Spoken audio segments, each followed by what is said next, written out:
No one tells you this, but sometimes the universe doesn't reward loyalty. Sometimes it ends it suddenly without warning. And the person you thought you couldn't live without is suddenly being taken out of your life like a splinter from your skin.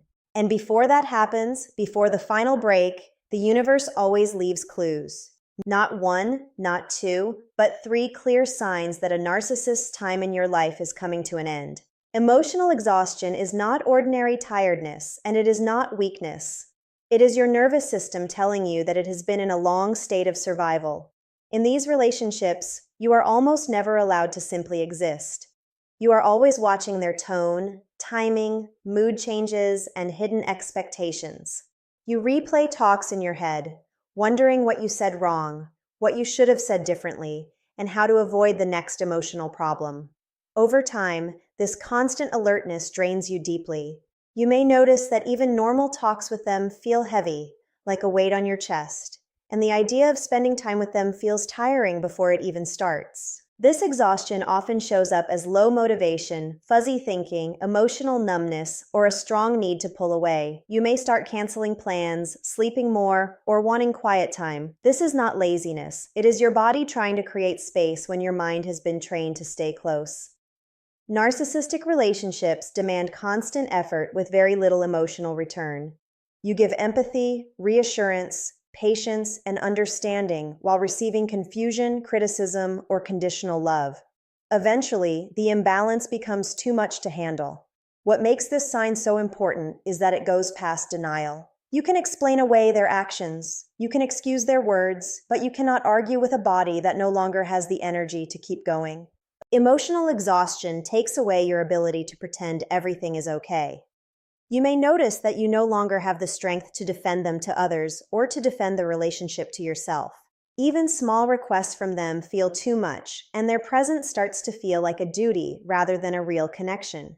This is often when people feel guilty for wanting space. They tell themselves they are being selfish or ungrateful. In reality, this exhaustion is the start of letting go. It is the universe creating a physical and emotional boundary when none was allowed before.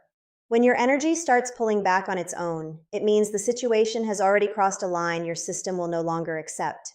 Clarity through confusion is one of the most difficult phases because it feels like you are losing control just as you are actually gaining understanding. In these relationships, your mind is trained to ignore what you see and feel. You explain away problems, excuse hurtful actions, and accept reasons that never quite make sense. You do this to keep the attachment because facing the truth would threaten the relationship you've put so much of yourself into. When the universe begins to step in, that inner balance falls apart. You may notice that their words stop feeling right the way they used to. Promises feel empty. Apologies feel fake. Stories change depending on who is listening. You start noticing small contradictions, moments where the logic breaks, and instead of smoothing them over, they stay with you. This creates strong mental discomfort.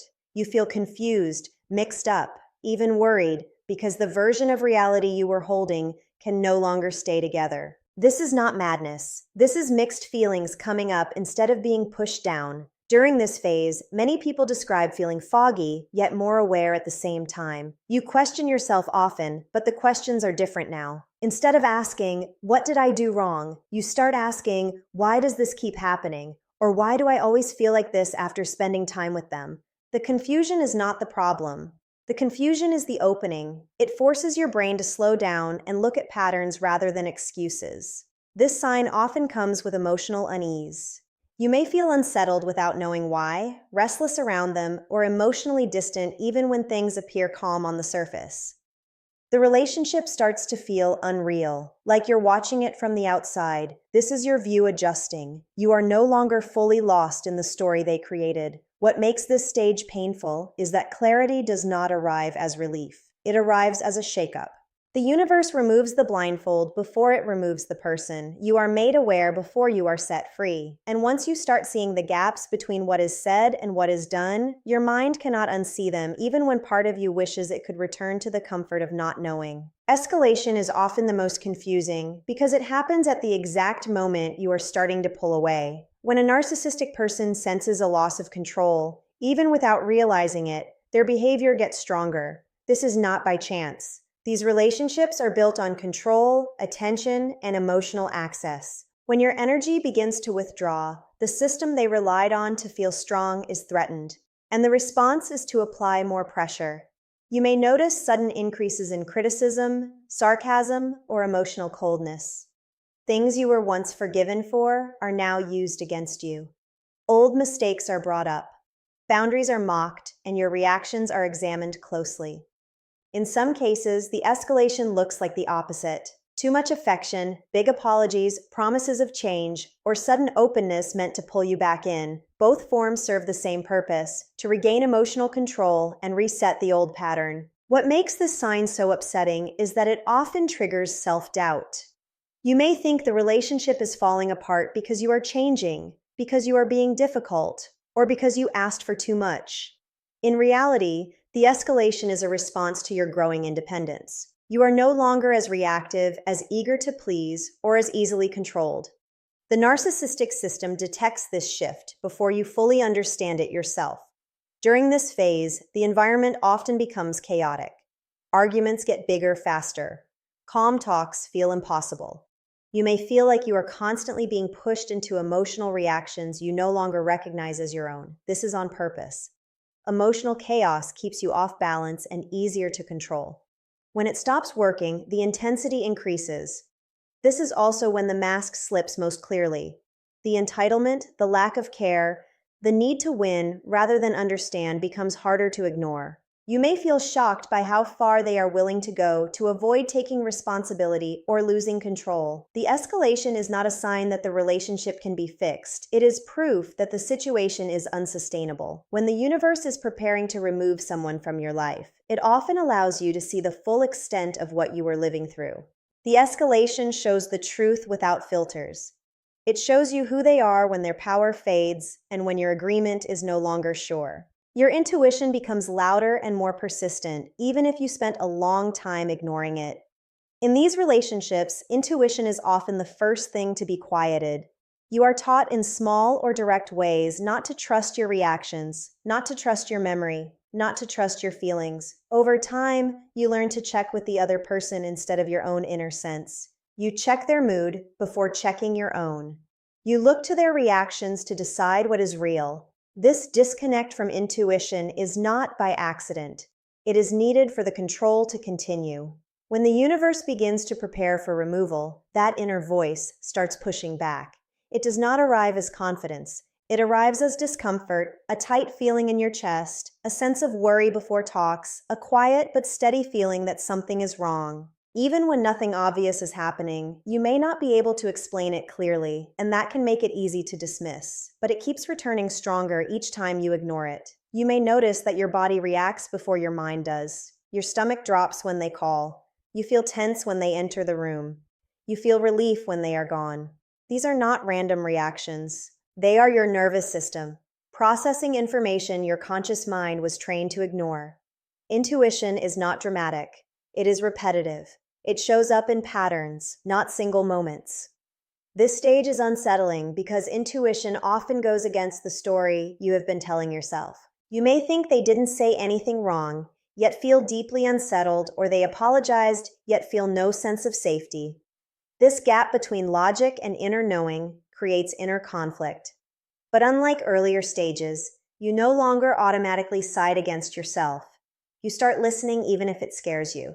As intuition grows louder, your tolerance for problems shrinks. Things you once put up with now feel unacceptable. You question the situation instead of explaining it away. You may feel a pull toward alone time, thinking, or information that helps you understand what you're going through. This is not you becoming negative or suspicious. This is your trust in yourself coming back. The universe does not remove a narcissist from your life until you are able to sense danger without needing clear proof.